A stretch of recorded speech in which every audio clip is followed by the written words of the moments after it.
All right, man. I quit.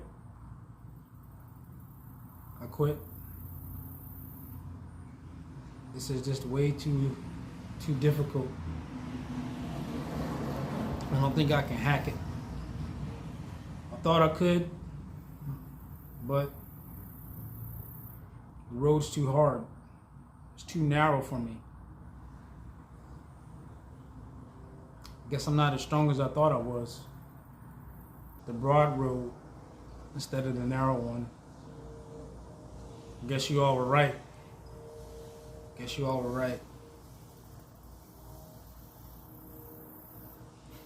Psych.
Alright, welcome back, guys.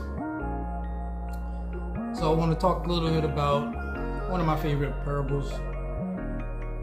Just a quick hidden message today. About staying in the fight, staying strong, and not waning or falling away as times get more difficult as they will. So I thought I'd come on and do a quick lesson right now. So I was thinking about this the other day. So let's take a look at Matthew 25.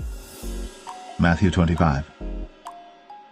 Then shall the kingdom of heaven be likened unto 10 virgins, which took their lamps, and went forth to meet the bridegroom.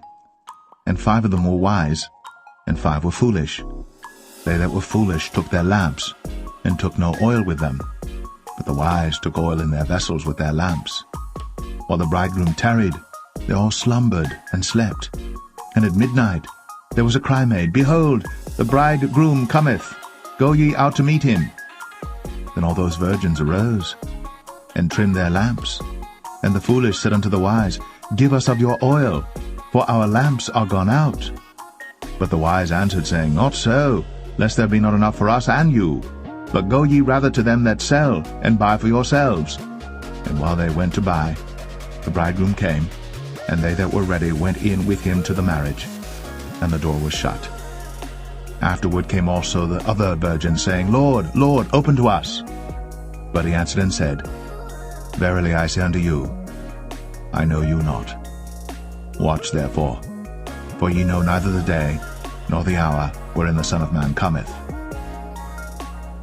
So you see, the 5 wise are those of us believers that are holding steadfast, especially in these times.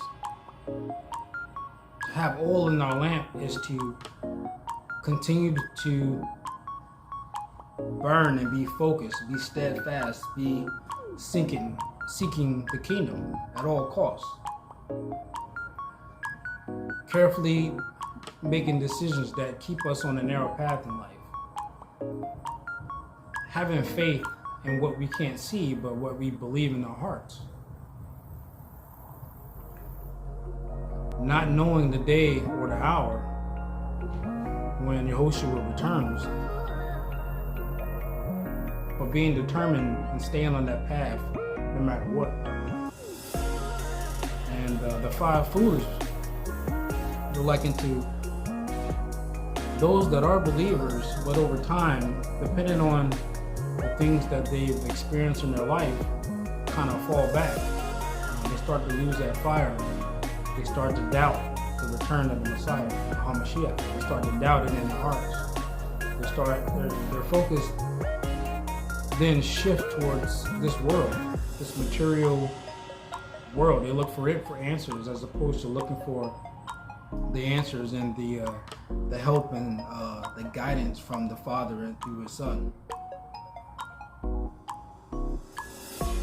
The bridegroom, of course, is Yahushua, Jesus Christ, and the marriage happens to the church, the body, which is us, the believers. Marriage takes place at His return. And that's when we get put through to the new kingdom, New Jerusalem. Okay? And that's what the focus should be. It should be on that end goal. And like mentioned before, the main goal of the enemy is to distract you from all of it. To make you think that the words aren't true. That He doesn't exist. That it's all created by man, and to focus on what this world can provide you, as opposed to what the promise is down the line. So the foolish that took their lamps but no oil with them, again, these are people who are going through their life not focused on the overall goal. They get caught up in all the distractions, all of the manufactured crises, all of the manufactured right versus left, all of these things that are created to hold your attention fixed on it, as opposed to having your eyes fixed on heaven, on living a narrow path, a righteous life.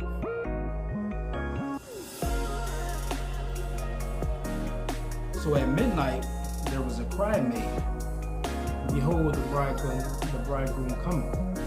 So when the cry goes out, Yahushua's flock, they hear the call. We hear the call. We heard the call. Which is why you see someone like myself putting the gospel out now. We see others trying to put the message out, trying to put the warnings out, the information out that should be triggering a response internally, like, hey, maybe this is something I need to pay attention to. Because the end goal of all of these things that are happening is already there. It's already there, it's already set up. It's just slowly chipping away at people's discernment of the times, because it puts everything in proper perspective. Because, like I mentioned before, time's running short, and there's going to be a time when there's going to be a famine of the word, meaning that the Most High, you're not going to be able to see people preaching the word, preaching the gospel like you have available today, because it's going to go away. It's not always going to be available. So as we move forward, you're going to start seeing less and less of the word, less and less of the gospel, and you're not going to know where to turn or where to go to. So you're going to be seeking answers. You're not going to have them. So now's the time to, if you don't know the Most High, give your life to the Most High, give your life to Yahushua, seek repentance, and live as best you can. Live as best you can so you can make good choices, make good decisions for the road ahead, and and have that salvation that's promised to us. Because the world that's coming, the world on the horizon, it's going to be a lot different than what people think. It's going to be a lot different. People think there's going to be a normal on the other side of all this, but it's not going to be a normal that you've ever known. It's going to be quite different. There are going to be a lot of requirements in order to stay or to be accepted in the society. So I just wanted to come by and give a quick word real quick to let people know that to stay at it, have faith, humble yourself, seek knowledge and understanding while you still can. Until next time, shalom guys.